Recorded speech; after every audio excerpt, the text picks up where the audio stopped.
And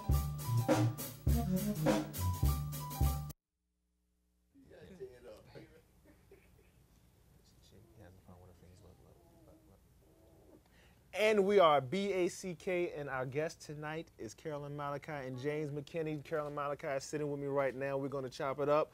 Let's get to it. Yes, let's. Who are you? Who am I? Yes. I'm Marilyn and Kevin's daughter. That's awesome. Yeah, that's who I am. I'm like a perfect mix of, strict teachings and, very bubbly personality. So my brother, James, likes to call me a strange bird and or weirdo at times, but it's okay. I'm all of that. I'm everything I dream about being. And you're also the granddaughter of? Great-granddaughter of John Malachi. Yeah. Okay. Mm-hmm. And how was that as far as, like, I guess, influential kind of thing? Because you didn't really get started till 2005 with your art craft. Right. Right. Right. It's been, most of my knowledge of my great-grandfather comes to me through stories that my family members tell. Like my dad always said when I was a toddler, he would look at me, try to walk, and he'd say, man, that kid will never, she'll never fall. She may stumble sometimes, but she'll never fall. And that keeps me encouraged during tough times. And also knowing that he himself was a very strange cat, it allows me to be a little bit more comfortable in my own skin than I would be without that influence. Okay, so his music, do you listen to his music a lot now? Or I do. Okay. I listen more to teach myself how to listen, if that makes any sense. I think that makes a lot of sense. Because there's a lot of detail there, and I don't want to miss any of it. Yeah, so. And listening is hard to do if you don't know how to do it. Right. Yeah, absolutely. Also, influence, we're talking about influence. Mm-hmm. You started off doing hip-hop stuff. Yeah. What's that influence, and how does that influence you now with the music you make? Well, I've always been a writer. As a matter of fact, I used to get in trouble a lot as a kid, and my parents would send me to my room and make me, my mom would make me write stories. I have to go to the dictionary and find words I didn't know and write stories and write, I just naturally started writing poetry and rhymes.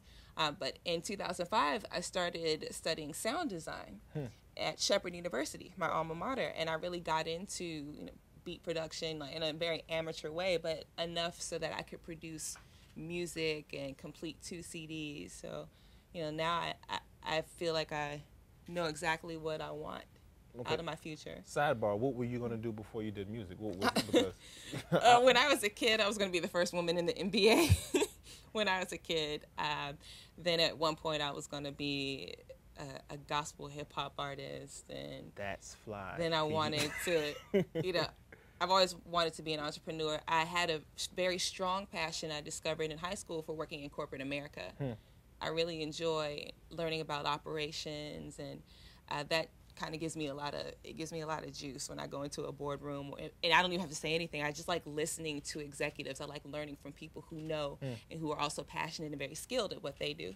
So that being said, I think all of that now influences the way I'm pursuing music, definitely with a lot of guidance from James and some peers that I'm meeting now. It's going to be a really fun ride coming up. Okay, so business, you got the not nonprofit, but you have a women's artist collective kind of thing going on. What I guess that comes from your business mentality. It does, and it also comes from a passion for just wanting women to excel, period. And are you a feminist?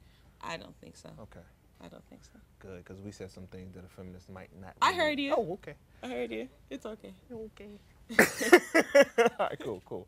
Well, okay, albums. You have two albums, seemingly inspired by Revenge of the Nerds, but no, not at all. Go ahead and say it. All right. Inside jokes are wonderful, especially on live TV because nobody knows. So, okay, give me quick rundown on the album. Sure. You're about to jump on stage and. Sure. The projects. I have 3 projects. One is a Revenge of the Smart Chicks, which if you knew me on the spoken word circuit, way back in 2008, then you have it. Revenge of the Smart Chicks 2 is available now for folks to hear. And then you'll have Lions, Fires, and Squares, which is the most recent project that received the Grammy nomination for Orion. Why not talk about the Grammy nomination? It's cool. I feel it's more than cool. It's a huge honor. Right. It's a huge honor, and I'm very thankful to people around me who have been huge, just giants in my life. Big Brother James and all his wisecracks included. So I'm really looking forward to everything they have coming up, like DC Jazz Festival. Awesome, June 1st. June 1st at Bohemian Caverns. That's going to be really cool. I also have some other things cooking I don't want to mention too soon. Hey, let it stew. Yeah, I'm let it stew. Gets the flavor. Yeah. Right. All right. Well, get on stage because I can't wait to see you. Not to command you, but please get on stage. Sure thing. Sure thing. Cool. All right. Hold on. We're gonna give you a second because we're gonna do something on the screen. Are we? Yeah. What are we doing? I have no idea. It's a surprise. Should I be looking? I don't know. I feel like saying something. First time I saw you was at Blues Alley when you opened for that was a great show. Dead Poets. I know what to say. Last Poets and I know what to say. People can find me at www.carolynmalachi.com. They can also find me on Facebook and Twitter. Okay. Twitter, I'm Carolyn_Malachi, and Malachi is spelled Malachi. Okay, and now we're going to the. But we'll do that after you finish. You can give all that great information out. Excellent. But thank you for coming. Thank you. All right. Ready?